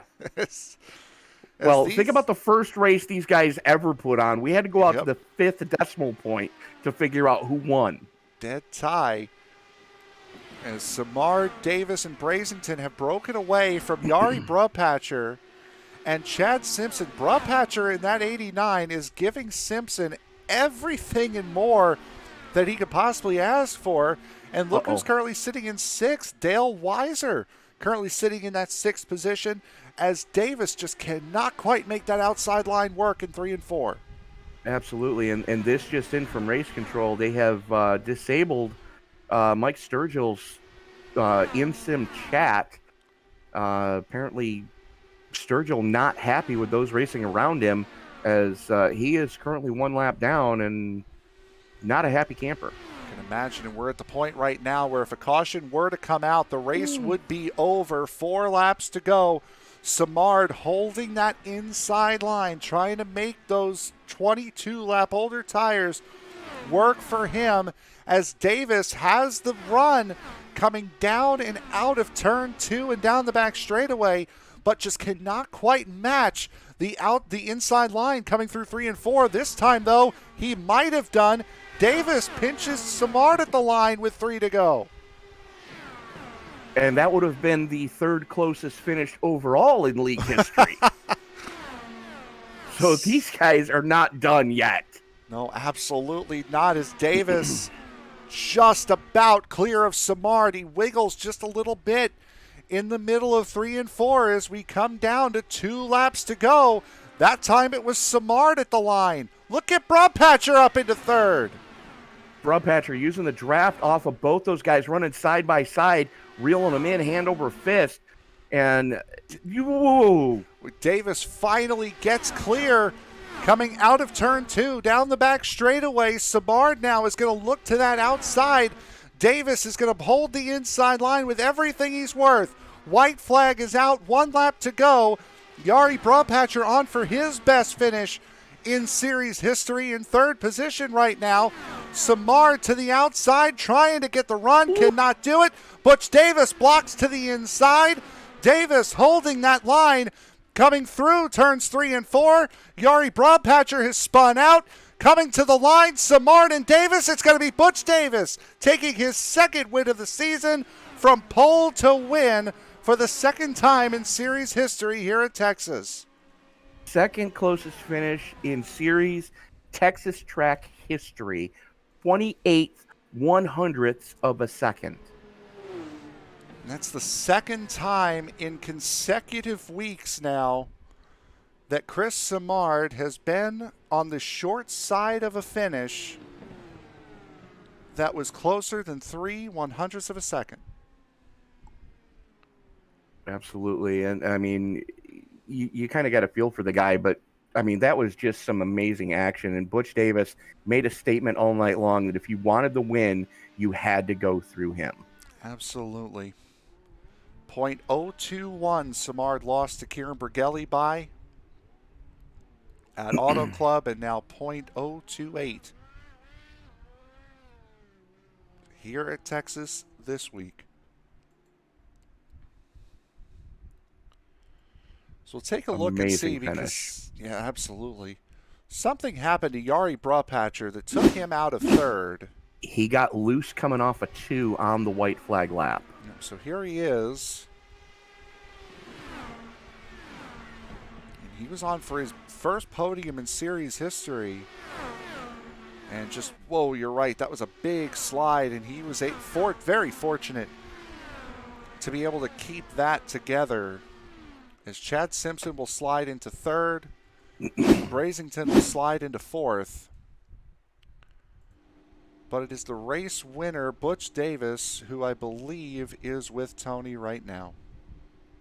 Butch Davis making a statement all race long that if you wanted the victory here tonight at Texas, you had to go through him. Congratulations. Most laps led, pole position, and the race win, Butch Davis. Whew. I am worn out. VMS brought the A game today. Chris Samard, Mike Sturgill. Just absolutely amazing racing with those guys. A lot of give and take, a lot of courtesy early in the race between me and Mike. But there, got that last green flag run there, and it was kind of time to throw the gloves off and go at it with Chris Samard. And man, he put up a hell of a fight. I am worn out. You sound it, my friend. But talk us through that long green flag stint that you guys had, and you and Samard were swapping the lead at different ends of the track. And then you started defending the low line going into 3, and it kind of ended that whole ordeal. Yeah, through practice and stuff like that, I kind of figured out a little bit of the bar and jacker setting where I could kind of rock the bottom and really not kill my tires too bad. But the VMS guys, I'm not sure what they did, but those guys had the top side rocking pretty good too tonight. We could do it as well at FBR with Chad and, Roulette, even Mikey Bourne, top 10 for him. Hell yeah. But, yeah, it was just fun going back and forth. Like I said, a lot of give and take. And then down there at got down to the last couple laps, and it was time to take, man. Well, Butch, how does it feel to be vindicated after what happened last week? Oh, it feels great. I've not had the best of luck when it comes to goofy stuff happening. Poor Jeffrey Roulette, his VR headset went black on him at Michigan, and that's why he clipped the apron, and I didn't even get through 2 corners and I was done. So it's nice to come back and get a good solid race in, and heck yeah, man. All 4 of the FBR guys finished top 10 tonight, so I am ecstatic. Yeah, it was definitely a great run for your entire team. But, moving forward, Butch, we really change gears next week and go to that tight thing in the desert that they call the Phoenix International. And your thoughts going into that race next week? Phoenix has never been that great to me. I kind of like the track. I like the challenge that it presents, but it's never been all that great to me when it comes to finishing well there. So we're just going to work hard and see if we can't, try to keep on the roll here, man. I got a lot of points to make up. All right. Well, Butch, before we let you go celebrate with your team, is there anybody you want to thank before we let you go? Yeah, definitely want to thank you guys up in the ESPN booth. Want to thank Sam Cooper Bennett as well, who's not in the booth tonight, of course. Thank all the administrators at SR Race and Racers Edge. Definitely want to thank all my teammates at FBR Motorsports. It's just a fun time tonight. Thank all the league members, too, for just continuing to show up and help us put on great races like this. All right. Well, Butch, again, congratulations on the victory here tonight, your second of the season. Looking forward to seeing what you can do next week at Phoenix. Awesome. Thanks, guys.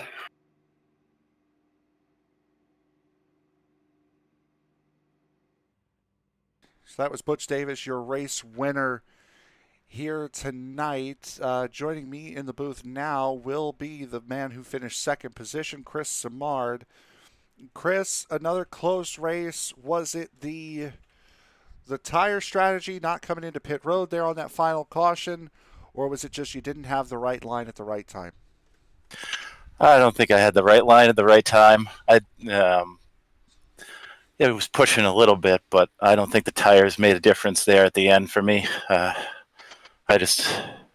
worn out for that. It was great racing with Butch, and damn, I don't know how to win one of these things.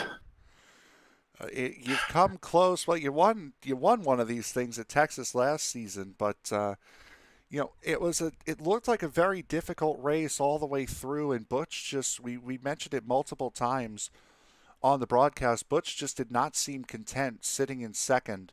How difficult was that, and how irritating did that get, trying to keep the 43 behind you for an extended period of time? It was a little frustrating. I knew he had the faster car. He could keep it on the bottom in turn 1 and 2 and get a good run off the corner. I couldn't really do that.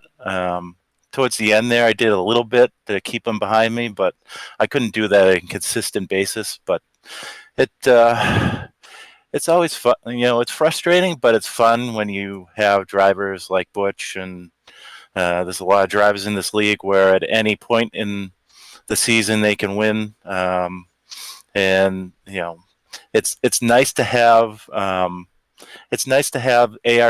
and Wadejacker to mess around with to find the right balance, and Butch really did find the right balance tonight.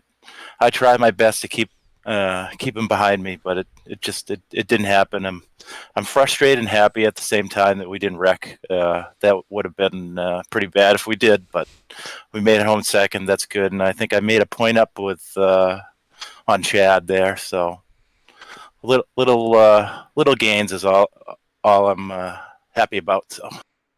Yeah, you certainly did gain on Chad just a little bit. Next week, we go to the racetrack we were supposed to be at last week, Phoenix Raceway. What are your thoughts going into that tight little mile in the desert? Well, I think it's more or less kind of like this track tonight. Getting way behind in traffic is it's really, really tight, and you have to just wait for people to burn off their stuff. So the further up front you are, the better. So I'm going to try my best to stay up front. I don't care if I burn my stuff up a little bit. Phoenix is really bad with aero push. So it absolutely is. Anybody you want to thank before we let you go and celebrate a second place finish tonight, bud? Just all my teammates, you guys up in the booth, all my sponsors. Sam's gonna hate me for this. Let's see, Rocket Racing Setups. Just all the sponsors that sponsor the league that make this happen. It's awesome league to be in, and I hope it goes for a long, long time. And my wife and son, and all my dad, my uncle, and my brother, and all my friends that watch the broadcast. All right, there he is, your second place finisher tonight, Chris Simard. Bud, congratulations. Thanks, guys. And that will move now. Tony, you should have Chad Simpson with your third place finisher. Chad Simpson, not the finish you were hoping for, but all things considered, you can't be too disappointed putting it on the podium yet again this season.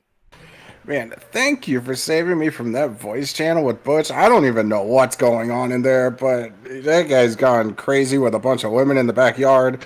So thank you for saving me. Yeah, third. Champagne has an effect on people. It didn't sound like champagne. It sounded much harder than that. Third is fine. It seems like every race I'm just losing points in the standings, but still have a lead, I guess. Maybe something will go my way. I can get a bigger lead later on the road. I don't know. I mean, third's okay. Well, talk us through that last lap melee that you were just barely able to avoid when Yari Broadpatcher got it almost completely sideways. Yeah, it was a rough set if you got too much up on the jacker, and I'm sure that's what he did. I saw him get loose. I went high, hoping that he didn't hit the wall and come back up into me. That's all I had to do. I just full throttle it and stay by the wall. Well, you, Rob Patcher, and Dan Brazington really put on a great show for that final step of the podium in the closing laps here. But Chad, we do change gears a little bit. Next week, we go from the 1.5 miles here at Texas to the D-shaped demon of the desert that is Phoenix International. Your thoughts going into the mile next week? Yeah, I said it 3 weeks ago, and nothing's changed. I still don't like Phoenix, so possibly a drop week. We'll see. Hopefully, if I can just do what I did today and have a solid finish, I'll be happy with that. Well, that's about all you can ask sometimes that especially with that tight front straightaway down. Very tight, very hard to avoid crashes and big pileups there. Absolutely.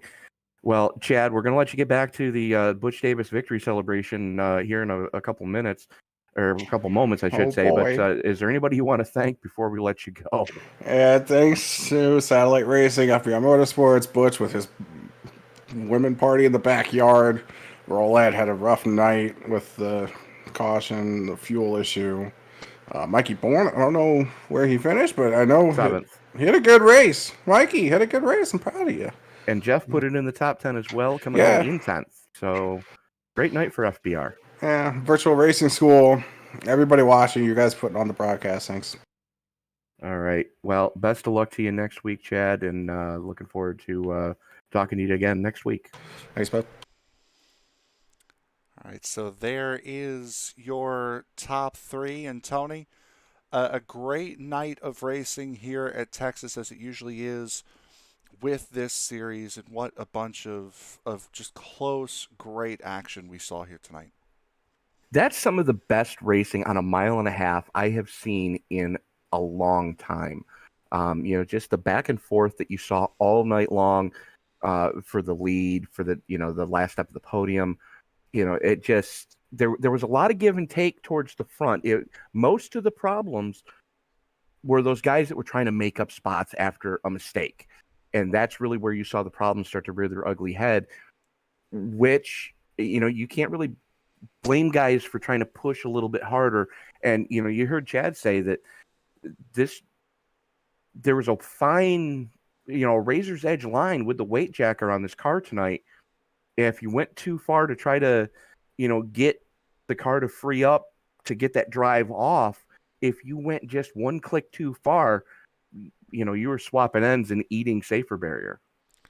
And it was a very difficult night for these guys to control this race car, as we saw all throughout the race. But right now, let's go over the official race results. Butch Davis, Chris Samard, Chad Simpson. We just heard from those three. Your top three finishers, Dan Brazington and Yari Broadpatcher, rounding out the top five. Dale Weiser, Michael Bourne, and Will Fletcher rounding out the drivers to finish on the lead lap. Mike Sturgill and Jeffrey Roulette finishing out the drivers to finish in the top 10, with Jose Vigera and Chris Walker finishing the race in 11th and 12th. 13th going to Mark McFadden after starting 22nd, so decent run there, and not the night he was hoping for. Jeff Bogan, just a night he'd soon forget, coming home in 14th. 15th going to Mike Grandy. Brett Beasley in 16th. 17th going to Carl Burke. That guy needs some luck sooner or later. Same goes for Shane Loveridge, coming home in 18th. Ronnie Osmer in 19th. Kevin O'Brien in 20th. And again, if you would like to donate rabbit's feet to Kevin O'Brien, just drop a comment in the live stream chat, and we will get the information to Kevin to tell you where you can send those. Same goes for Timmy Bates in 21st. Eric McCarthy only doing a handful of laps before retiring, and Rick Parks did not start. And that will do it now officially for us here at Texas Motor Speedway. Click on over to watch the last couple of minutes for the Endurance for Amateurs season opener at Canadian Tire Motorsports Park. Only about 4 or 5 minutes left in the race, but you can catch the finishing results if you tune over now.